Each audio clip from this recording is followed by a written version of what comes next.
ಶ್ರೀ ಗುರುಭ್ಯೋ ನಮಃ. ಶ್ರೀಮಾತ್ರೇ ನಮಃ. Welcome to ವೇದಜನನಿ.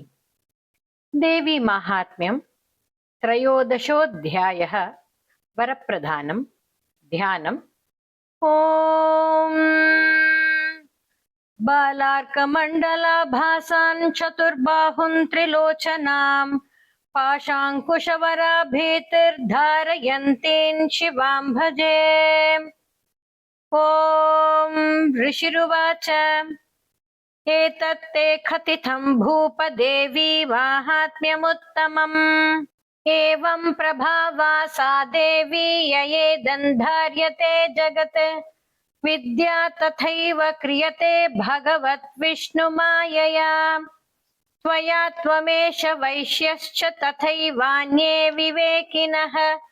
ಮೋಹ್ಯಂತೆ ಮೋಹಿತಾಶ್ಚೈವ ಮೋಹಮೇಷ್ಯಂತಿ ಚಾಪರೇ.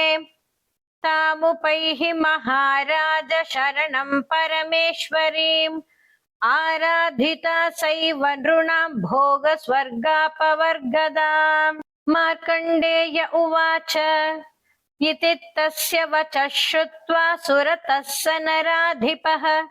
ಪ್ರಣಿಪತ್ಯ ಮಹಾಭಾಗಂ ತನ್ ಋಷಿನ್ ಶಂಸಿತವ್ರತಂ.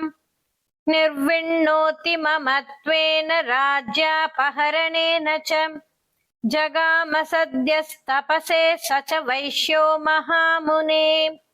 ಸಂದರ್ಶನಾರ್ಥಮಂಬಾಯಾ ನದೀ ಪುಲಿನ ಸಂಸ್ಥಿತಃ. ಸ ಚ ವೈಶ್ಯಸ್ತಪಸ್ತೇಪೇ ದೇವೀ ಸೂಕ್ತಂ ಪರಂಜಪನ್. ತೌ ತಸ್ಮಿನ್ ಪುಲಿನೆ ದೇವ್ಯಾ ಕೃತ್ವಾ ಮೂರ್ತಿಂ ಮಹೀಮಯೀಂ. ಅರ್ಹಣಾನ್ ಚಕ್ರತುಸ್ತಸ್ಯಾಃ ಪುಷ್ಪಧೂಪಾಗ್ನಿತರ್ಪಣೈಃ. ನಿರಾಹಾರೌ ಯತಾಹಾರೌ ತನ್ಮನಸ್ಕೌ ಸಮಾಹಿತೌ. ದದತುಸ್ತೌ ಬಲಿಂಚೈವ ನಿಜಘಾತ್ರಾಶ್ರುಕುಕ್ಷಿತಂ. ಏವಂ ಸಮಾರಾಧಯತೋ ಸ್ತ್ರಿಭಿರ್ವರ್ಷೈರ್ಯತಾತ್ಮನೋಃ. ಪರಿತುಷ್ಟಾ ಜಗದ್ಧಾತ್ರಿ ಪ್ರತ್ಯಕ್ಷಂ ಪ್ರಾಹ ಚಂಡಿಕಾ. ದೇವ್ಯುವಾಚ ಯತ್ಪ್ರಾರ್ಥ್ಯತೆ ತ್ವಯಾ ಭೂಪ ತ್ವಯಾ ಚ ಕುಲನಂದನ. ಮತ್ತಸ್ತತ್ಪ್ರಾಪ್ಯತಾಂ ಸರ್ವಂ ಪರಿತುಷ್ಟಾ ದದಾಮಿ ವಾಂ. ಮಾರ್ಕಂಡೇಯ ಉವಾಚ ತತೋ ವವ್ರೇ ನೃಪೋ ರಾಜ್ಯಂ ಅವ್ವಿಭ್ರಂಶನ್ಮ ಜನ್ಮನಿ.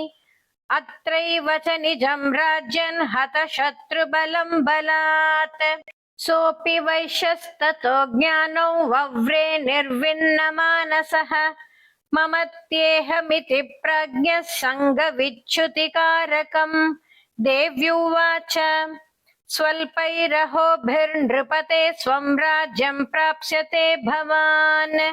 ಹತ್ವಾ ರಿಪೂನ ಸ್ಖಲಿತಂ ತವ ತತ್ರ ಭವಿಷ್ಯತಿ. ಮೃತಶ್ಚ ಭೂಯಃ ಸಂಪ್ರಾಪ್ಯ ಜನ್ಮ ದೇವಾದ್ವಿವಸ್ವತಃ. ಸಾವರ್ಣಿಕೋ ನಾಮ ಮನುರ್ಭವಾನ್ ಭುವಿ ಭವಿಷ್ಯತಿ. ವೈಶ್ಯವರ್ಯ ತ್ವಯಾ ಯಶ್ಚ ವರೋಸ್ಮತ್ತೋಭಿವಾಂಛಿತಃ. ತಂ ಪ್ರಯಚ್ಛಾಮಿ ಸಂಸಿದ್ಧೈ ತವ ಜ್ಞಾನಂ ಭವಿಷ್ಯತಿ. ಮಾರ್ಕಂಡೇಯ ಉವಾಚ ಇತಿ ದತ್ವಾ ತಯೋರ್ದೇವಿ ಯಥಾಭಿಲಷಿತಂ ವರಂ. ಬಭೂವಾಂತರ್ಹಿತಾ ಸದ್ಯೋ ಭಕ್ತ್ಯಾ ತಾಭ್ಯಾಮಭಿಷ್ಟುತಾ. ಇತಿ ದತ್ವಾ ತಯೋರ್ದೇವಿ ಯಥಾಭಿಲಷಿತಂ ವರಂ. ಬಭೂವಾಂತರ್ಹಿತಾ ಸದ್ಯೋ ಭಕ್ತ್ಯಾ ತಾಭ್ಯಾಮಭಿಷ್ಟುತಾ. ಏವಂ ದೇವ್ಯಾ ವರಂ ಲಬ್ಧ್ವಾ ಸುರತಃ ಕ್ಷತ್ರಿಯರ್ಷಭಃ. ಏವಂ ದೇವ್ಯಾ ವರಂ ಲಬ್ಧ್ವಾ ಸುರತಃ ಕ್ಷತ್ರಿಯರ್ಷಭಃ.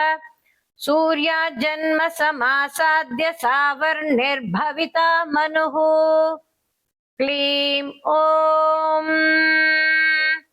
ಓಂ ಇತಿ ಶ್ರೀ ಮಾರ್ಕಂಡೇಯ ಪುರಾಣೇ ಸಾವರ್ಣಿಕೆ ಮನ್ವಂತರೆ ದೇವಿ ಮಾಹಾತ್ಮ್ಯೆ ತ್ರಯೋದಶೋಧ್ಯಾಯಃ. ಓಂ ನಮಃ ಚಂಡಿಕಾಯೈ. I request you to subscribe to Veda Janani and hit a like and share with your family and friends.